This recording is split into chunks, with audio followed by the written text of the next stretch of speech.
এসে গেছো বাজার থেকে? কি এনেছো আজকে আবার?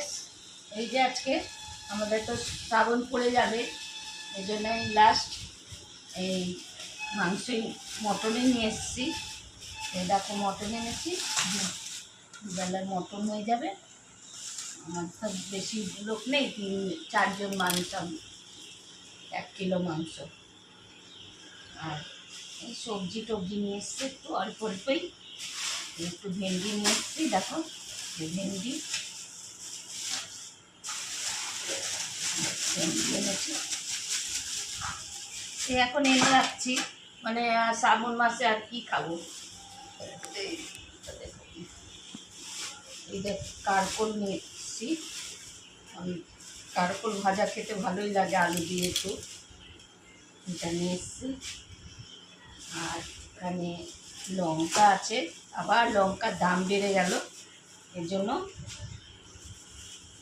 অল্পই নিয়ে এসছি। আবার যাবো বিকেলবেলায়, বেশি করে নিয়ে আসবো, অল্প এখন লঙ্কা এনেছি।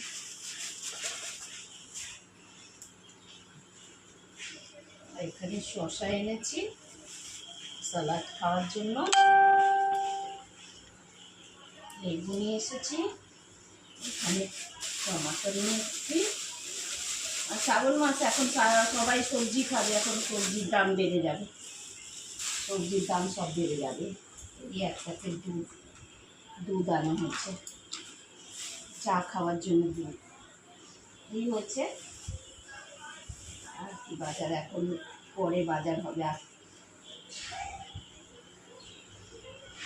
এখন কাটাকুটি করবো।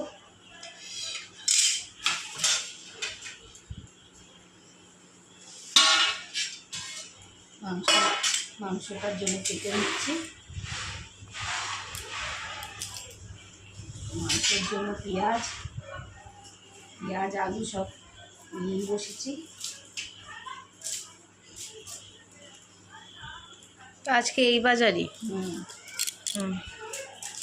তো বন্ধু আজকে আমাদের এখানে বাজার কমই ওঠে, আবার বিকেলে বাজার উঠবে, সবজির বাজার বিকেলে।